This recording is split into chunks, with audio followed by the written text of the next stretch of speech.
بسم اللہ الرحمن الرحیم۔ السلام علیکم فرسٹ ایئر۔ لاسٹ لیکچر میں ہم نے غزوہ احزاب کو سٹارٹ کیا تھا۔ ہم نے پڑھا تھا کہ غزوہ احزاب جو تھا وہ کب ہوا تھا، 5 ہجری 627 عیسوی کو۔ اس کے بعد ہم نے دیکھا کہ اس کی وجہ تسمیہ کیا تھی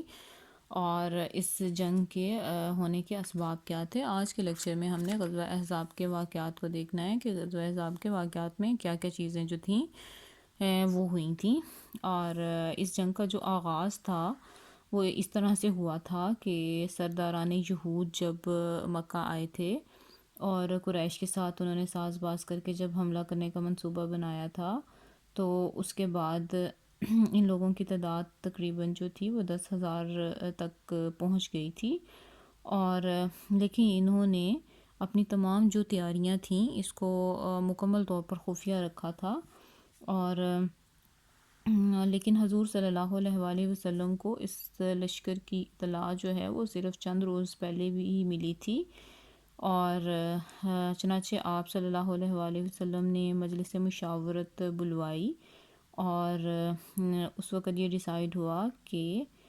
مدینہ 3 طرف سے باغات، مکانات اور پہاڑوں کی وجہ سے محفوظ تھا، صرف ایک طرف تھا جہاں سے حملہ ہو سکتا تھا۔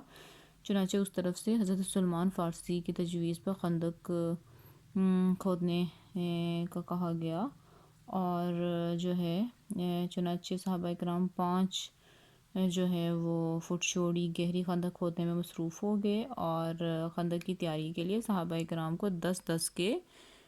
دستوں میں انہوں نے بانٹ لیا تھا، اور خدائی کا عمل جو تھا وہ انہوں نے شروع کیا تھا۔ خدائی کے عمل کے دوران ان کو جو ہے وہ فتح کی بشارت بھی ملتی رہی، اور جس میں سے جو ہے وہ ایک مرتبہ جب انہوں نے پتھر پر وار کیا تو ایک بڑا شگاف اور چوڑا پتھر سامنے آیا، اور اس سے جو ہے وہ روشنی پیدا ہوئی تھی، اور آپ صلی اللہ علیہ وسلم نے نعرہ تکبیر بلند کیا، صحابہ نے اللہ اکبر کا نعرہ لگایا اور کہا کہ مجھے ملک شام کی کنجیاں مل گئی ہیں۔ اور اس کے بعد اسی طرح ہی جب نیکسٹ ٹائم ایسے ہوا تو آپ صلی اللہ علیہ وسلم نے فرمایا کہ مجھے ملک فارس کی کنجیاں دے دی گئی ہیں، اور تیسری ضرب فیصلہ کن تھی، اور وہ پتھر جو تھا وہ ریزہ ریزہ ہو گیا، اور آپ صلی اللہ علیہ وسلم نے فرمایا کہ مجھے ملک یمن کی کنجیاں دے دی گئی ہیں۔ بہرحال یہ جو تینوں تھے ممالک کے بعد میں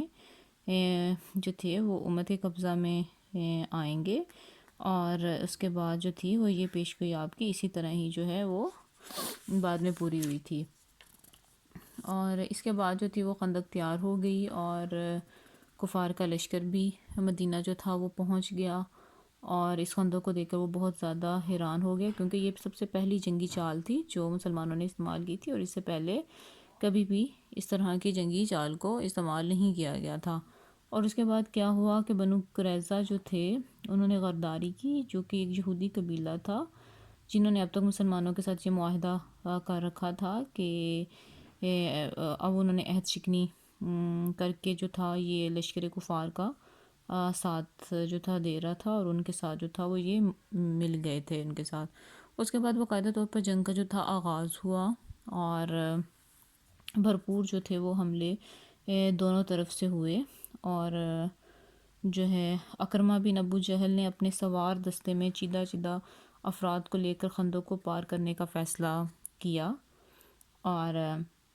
انہی میں سے ایک عمر بن عبدو تھا جس کو 2,000 سواروں کے برابر سمجھا جاتا تھا، اور یہ چند منچلے تیروں کی پرواہ نہ کرتے ہوئے خندق کے ایک ایسے مقام تک پہنچنے میں کامیاب ہو گئے جہاں چوڑائی بہت زیادہ کم تھی، اور عبور کرنے کی انہوں نے کوشش کی، اور ان میں سے 3 جو تھے اپنے مقصد میں کامیاب بھی ہو گئے۔ اور اس کے بعد جو تھا وہ عمر بن عبدو کے مقابلے پر شیر خدا حضرت علی جو تھے وہ آئے، اور ان کا جو تھا وہ آپس میں مقابلہ ہوا، جس کے بعد جو ہے عمر بن عبدو جو تھا وہ بڑی بے باکی سے جو ہے وہ لڑا، اور وہ جو تھا حضرت علی پر بھی اس نے بھرپور وار کیا، لیکن اس کا وار خالی گیا، اور جو تھا وہ حضرت علی کی تلوار کا جو ہے وہ لقمہ بن گیا۔ اور اس کے بعد جو تھا کفار کی صفوں میں جو ہے وہ انتشار پیدا ہو گیا، جب انہوں نے دیکھا کہ ہمارے تو تمام لوگ جو ہیں ان کو موت کے گھاٹ اتار دیا گیا ہے، تو اس کے بعد جو ہے ان کے صفوں میں جو ہے وہ انتشار پھیل گیا، اور ان کے جتنے بیٹے تھے ان کو یرغمال بنا لیا مسلمانوں نے، اور ان کے درمیان جو تھی وہ بدزنی جو تھی وہ پھیل گئی، اور ان کے جو تھے پاؤں کھڑنے پر جو ہے وہ ان کو مجبور کر دیا۔ اور یہ محاصرہ جو تھا وہ تقریباً 27 دن تک اسی طرح ہی جاری رہا، اور اللہ تعالیٰ جو تھا اس نے اپنے بندوں کا کافی آزمائش لے لی تھی۔ اب اللہ تعالیٰ کی طرف سے مدد آ پہنچی تھی، اور لشکر کفار کے خیمے گرا دیے گئے تیز آندھی کی وجہ سے، ان کی آگ بجھا دی گئی اور ان کی ہنڈیاں الٹا دی گئیں، اور کفار نے اس کو اپنی توہم پرستانہ نظریات کی وجہ سے بدشگونی جو ہے وہ قرار دیا، اور راتوں رات جو تھے وہ بھاگ کھڑے ہوئے۔ اور آن صلی اللہ علیہ وآلہ وسلم نے حضرت حذیفہ کو بھی بھیج کر تحقیق کروائی، تو معلوم ہوا کہ سارا میدان جو ہے وہ خالی ہو چکا ہے۔